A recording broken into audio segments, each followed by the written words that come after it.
Welcome to another episode of the Coffee Roaster Warm Sessions podcast. Friends, my name is Mark Kotrovsky. I'm here with Sergey Kotrovsky. We're two brothers that own a coffee roasting company up here in Bellingham, Washington.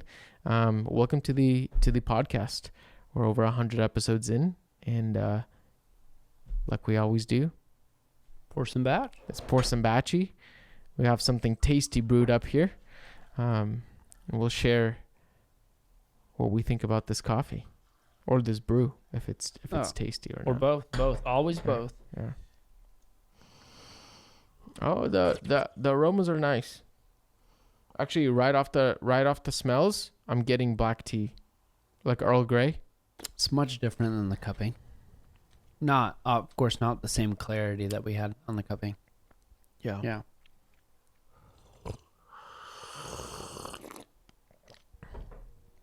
I think it's just too hot. Oh, it's not hot. Yeah, dude. I think it's too hot. I think batch, what I've noticed drinking our batch is that, I don't know, maybe this is a preference, but when it cools down, you start to get a little bit more complexity, a little bit more nuance. And that may be just because you can naturally pick up a bit more stuff when a beverage is cooler. I just think it's over-extracted. Dude, I don't know. I do. Yeah, it's lost a lot of it. The acidity is not there. You're right. It's just not as vibrant as it was in the cupping. That's kind of the lack. And it's a little muddled. And that's kind of maybe just a stereotypical batch brew muddled. Yeah. No, you're right. It could go a little coarser. You're right. I shouldn't have gone 11.5. You went 11.5? Oh, it's not bad. I thought you might have went like 11.3 or even more. No, probably 11.8 would have been nice. But still, what's happening, like on the front end, there's not much. But when you kind of swallow, the perceived sweetness comes through, the acidity comes through, and all of a sudden you're getting more like I don't know. I don't know. But on the very back end, I'm definitely picking up black tea. Yeah, definitely. I am can even too. Pick that up on the nose too.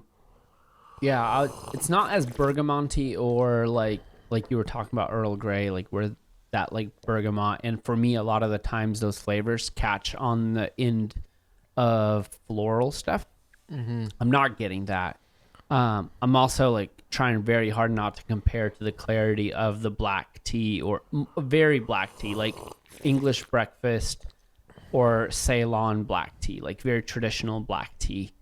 Not picking that up, that kind of clarity on in this cup. And that's what's making it very difficult to like taste right now. Cause I feel like my mind's playing tricks. I'm like, I already know what this should taste like, this or that. You know what I mean? So, but dark fruit is there. Not picking up that grapefruit. What else did I get in a cupping? There's maybe like a brighter.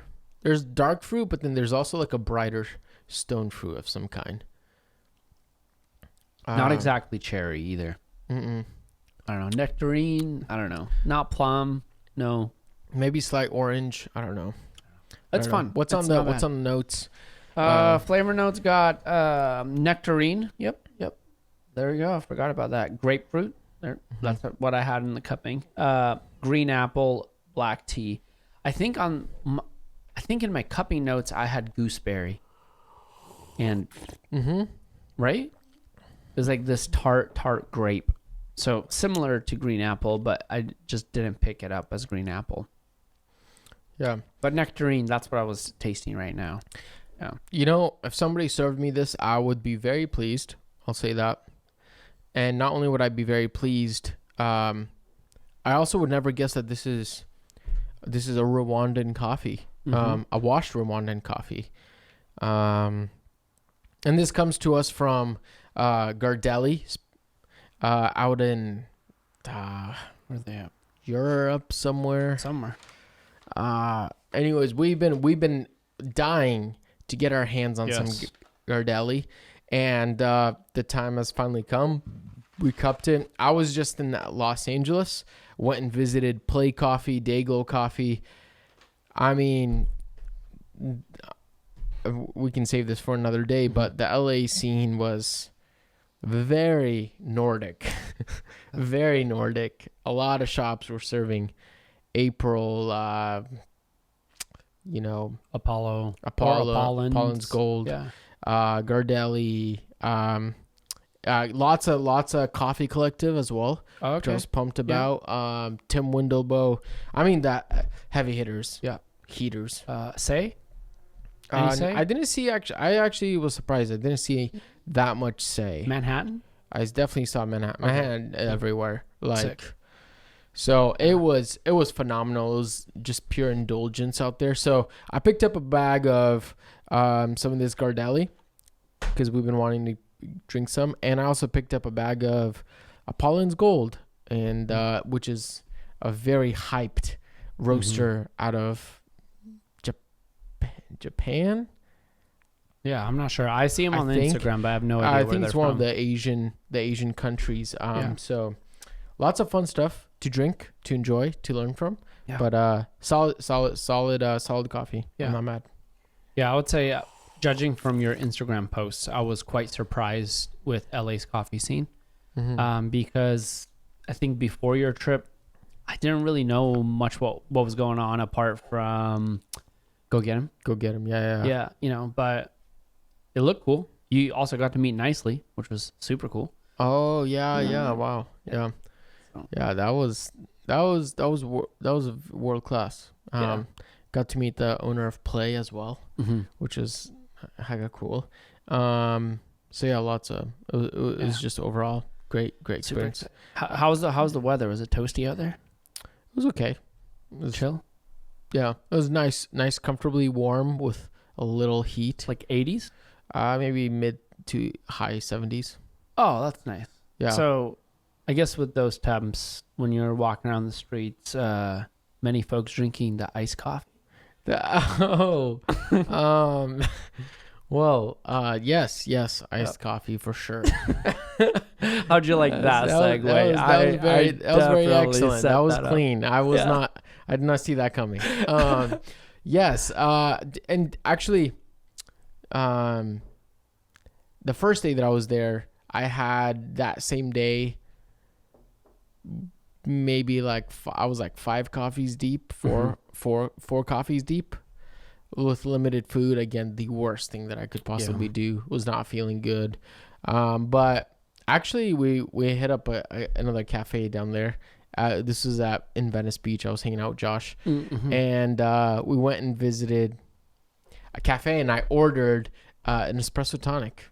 Whoa! I know. I was like, and this is the thing. I don't usually order fun drinks like that, but I was like, listen, my coffee tolerance is it's expired. I'm literally feeling not good, and I was like, but I kind of want a coffee beverage.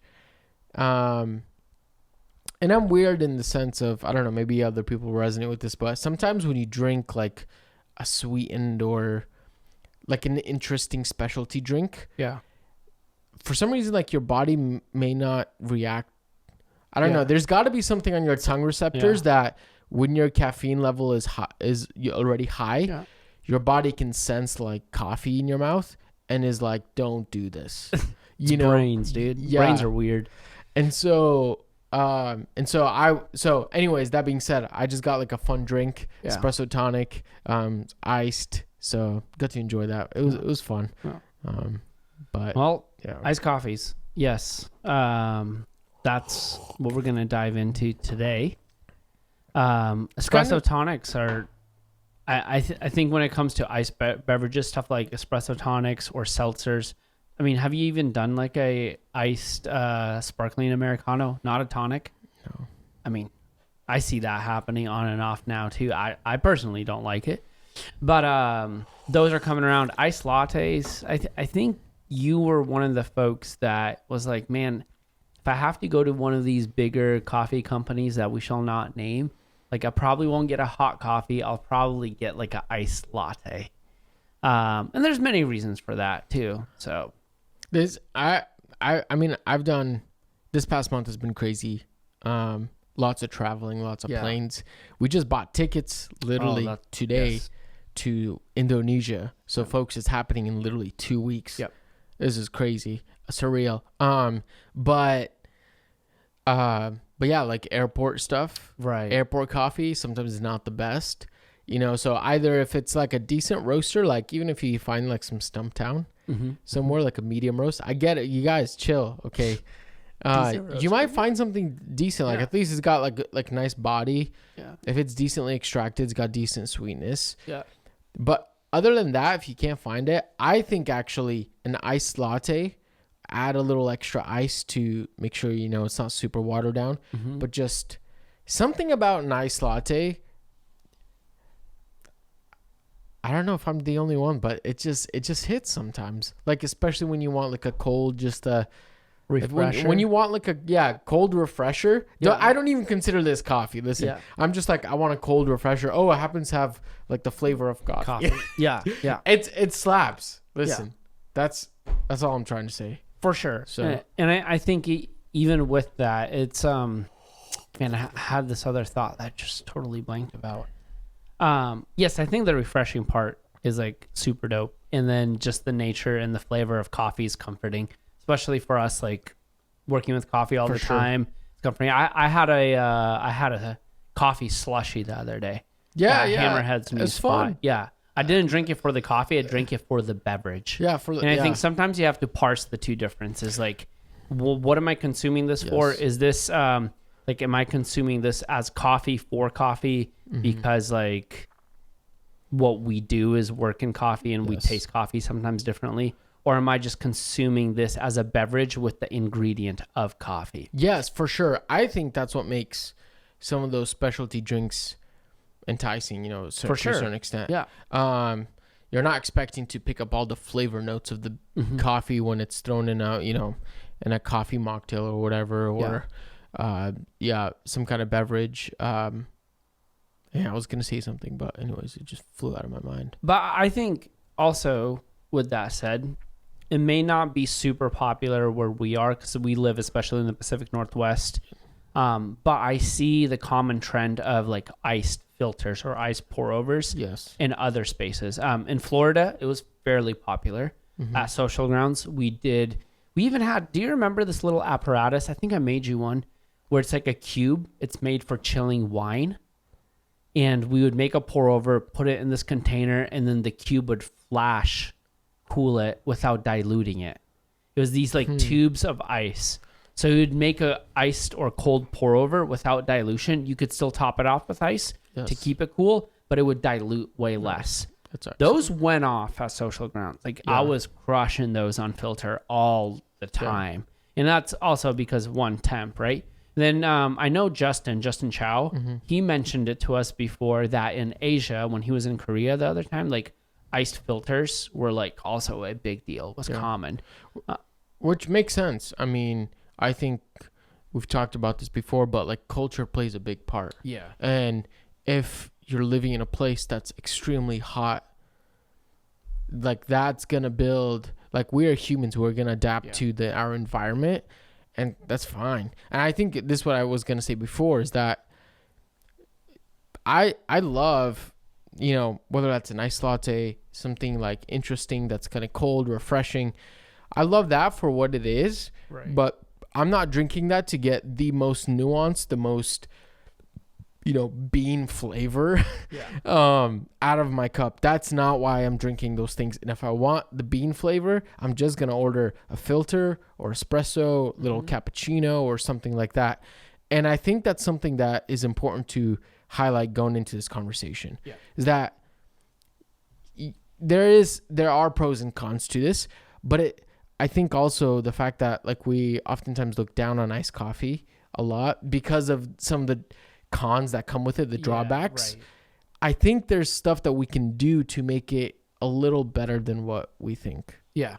Or what's the classic assumption in specialty third wave is like the best way to experience or taste coffee is it has to be hot. Yes. And even though I favor that, I still think a ice pour over can slap. And if it's done right, if it's extracted properly, it will taste really, really good. It will not taste the same as a hot coffee, but it's not the same beverage. Right, so I don't think there's a sacrifice in quality, by saying all of a sudden you went from hot to iced. Yes. You know? I think, remembering y'all at Narrative served me an iced coffee. I just tasted it. This was a while ago. Iced batch brew. Yeah. Yeah. Iced batch brew. That was like a Manhattan, one of Diego's wild coffees. Mm-hmm. That was insane. Like, you're drinking an iced beverage and you're like, this is not supposed to taste this complex. Right. But it was phenomenal. Yeah. And so I think there's, once again, like, you can have those experiences with iced coffees if it's done right. And I also think that there's some wisdom or savviness in choosing which coffees to brew for iced. 100%. If you want maximum, if you want maximum potential pulled out of your iced coffee, your choice of coffee matters. Yeah, 100%. And then you mentioning iced batch brew is also very much different than like a iced filter or iced pour over. Because when we're just tasting a batch brew right now, regular batch brew tastes different than a pour over. So you can expect the difference there. And I think one of the things that I do like about iced batch brew is that it still has the nuances that carry over into an iced coffee beverage. But it's not exactly what we would talk about as in a pour over, right?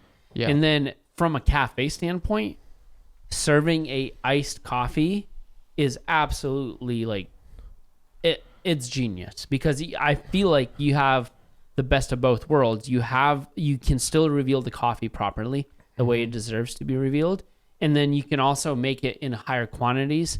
And it's the middle ground between folks who usually resort to an iced beverage simply based on the fact that they're like, oh, I'm not sure if I can take hot coffee because hot coffee for some reason tends to be intimidating, but like an iced beverage with a little bit of cream is okay, and I can still consume that, So I think that's why it's this happy medium. It's in between, because it's not as intimidating as an ice pour over, and then you can play around with still the flavors of the coffee in that. But then the other side, I don't know if you have any more comments on iced coffee, because I'm going to go into the other side of iced beverages, and that's cold brew.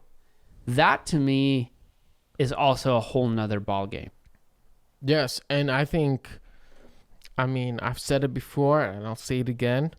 Sergi is a cold brew master. I'm telling you, I have no idea what he does, what kind of recipe concoctions he's made up, but I'll tell you, one of my favorite, you saw when I tried that cold brew with the Ethiopian Natural on cold brew, where I was like, this straight up tastes like,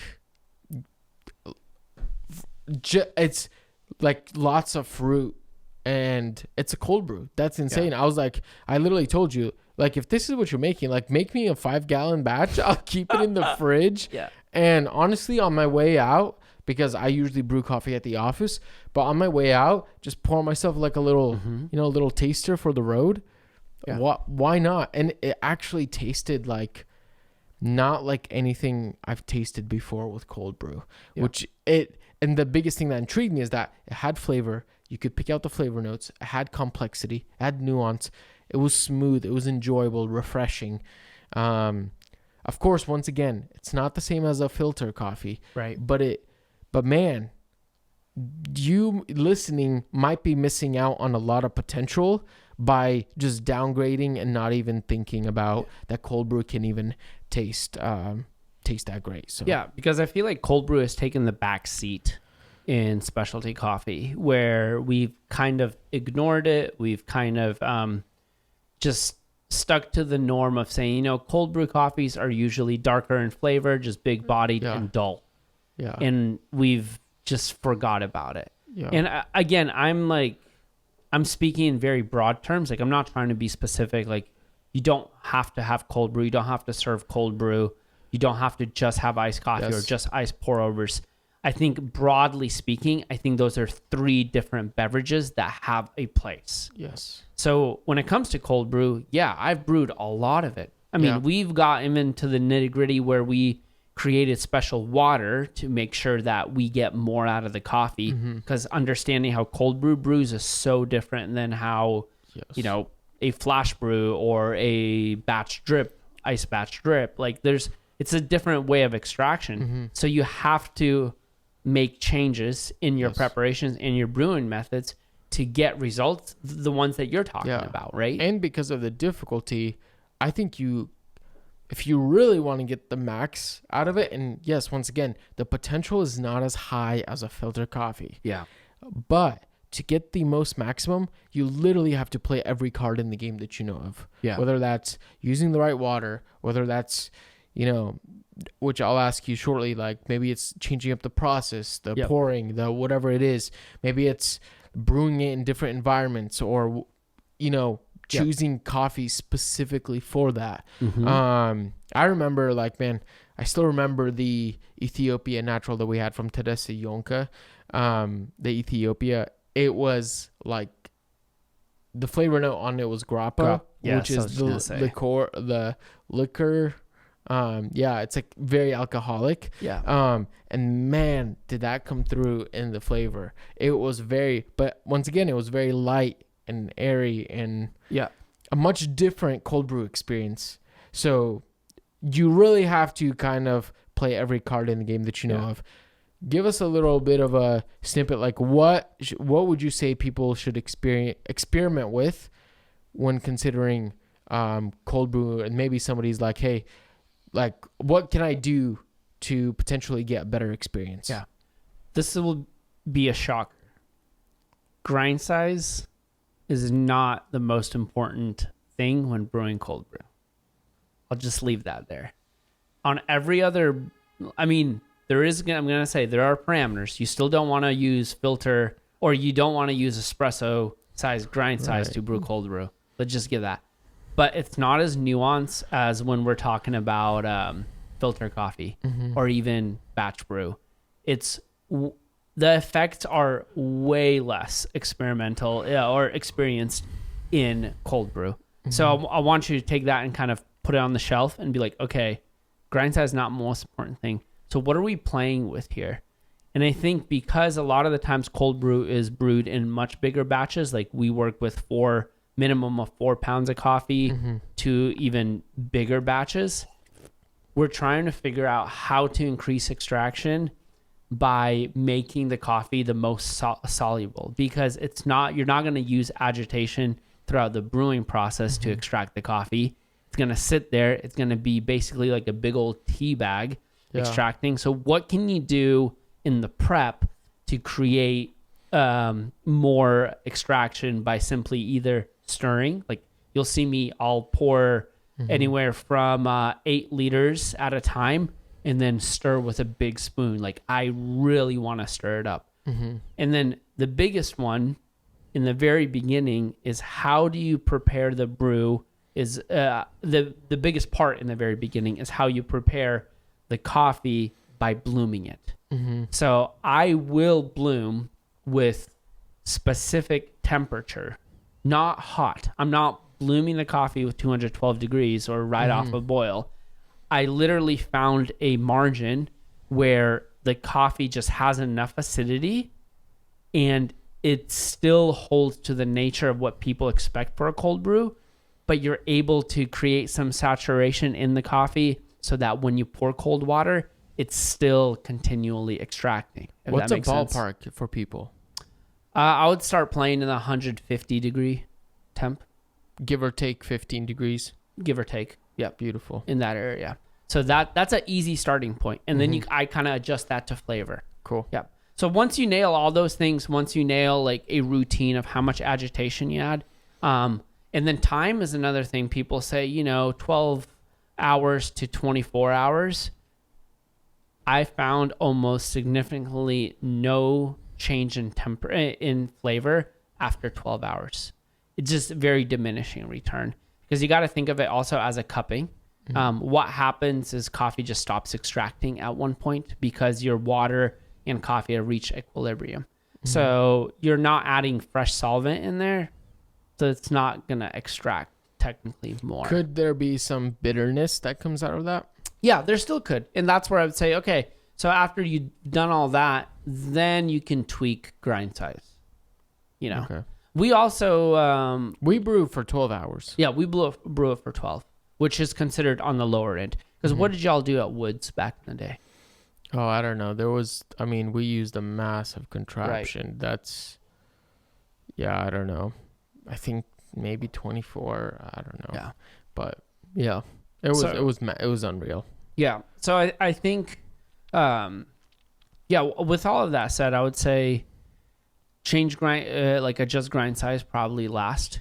And then finally, what you could mess around with is brewing temperature or like atmosphere temperature where you're brewing the coffee. There's a lot of debate around that. Most people say, cold brew has to be brewed in the fridge. Yeah. I find that if you do brew it in the fridge, you do lose a lot more nuance. We tried that. We brewed in 34 degrees or something like that. And the coffee just became really dull. And we didn't like that.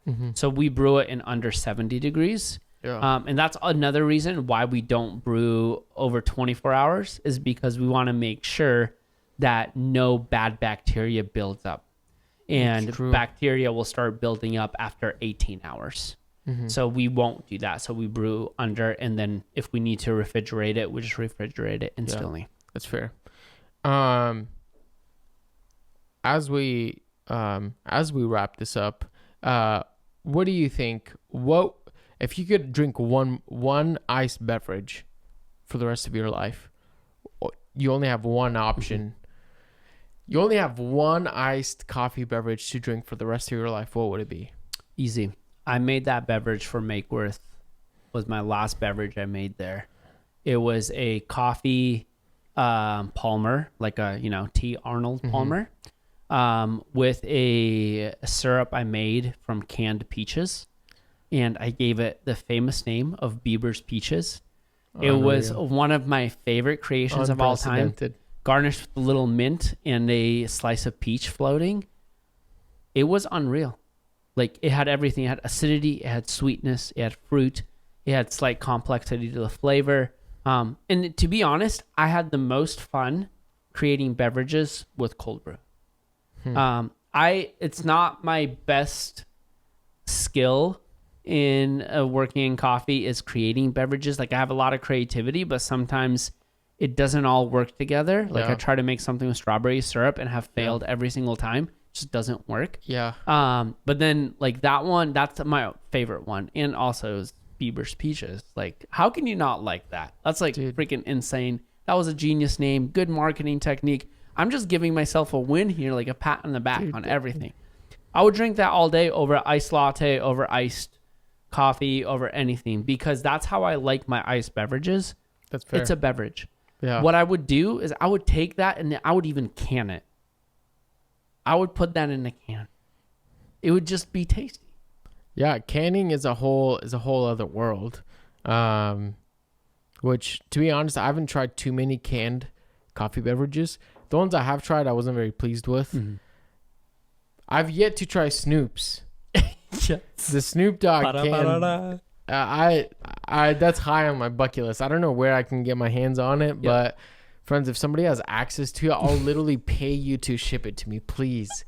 That's what I should have done in LA, because I know they distribute to some grocery stores out there. Oh, dang. Yeah, which is totally a missed opportunity. Yeah, that's unfortunate. But I don't know. If I got to choose one iced beverage to drink for the rest of my life, probably go with like a very basic, like, a small little 12-ounce iced latte with extra ice. So it's not as diluted, but it has some milk. Or like a bonkers cold brew. Yeah. In a can. Not a can. No, not a can. Not in a can. What about nitro? Fan? Oh, man. Did you have nitro cold brew at Makeworth when we had it on? Maybe. Sometimes. I guess I have to be in the mood. But that's also like another beverage that you're like, oh, dang, like this is like coffee, but it's the flavor, the experience is so way different. Yeah. That's also like something I think is worth like playing around. Like, it really changes like mouthfeel, texture, even flavor. Like, it's just fun. Yeah, it's just fun. But man, I have way too many thoughts. I would definitely jump into that, but I think we're gonna cut it at that. I reckon. Folks, thank you so much for listening to another episode of the Coffee Roaster Warm Sessions podcast. Send this to an iced coffee fan. And down below in the comments, share with us what's your favorite iced drink. Do you even drink iced beverages? Do you hate them? I mean, share that too. We're all open for discussion. Or maybe send this to somebody who thinks iced beverages can't taste good. Please tag us in your favorite iced beverage. Like, I want to see photos of like, are you a DeLonghi? What's that one beverage that went famous? No, we're done. Okay, we're cool. done. That's Cool. terrible. Don't tag us in that. I don't want. No. Yeah. What's that fella's name? We saw him at SCA. Didn't hang out with him? He makes coffee for his girlfriend. Oh, Ethan. Ethan, my guy. Yeah, Ethan. yeah. That's delightful. Ethan and iced beverages. Come on. Yeah. He's killing it. Yes, indeed. Alrighty, folks. Thank you so much for listening. And as we always say, reflect what's good.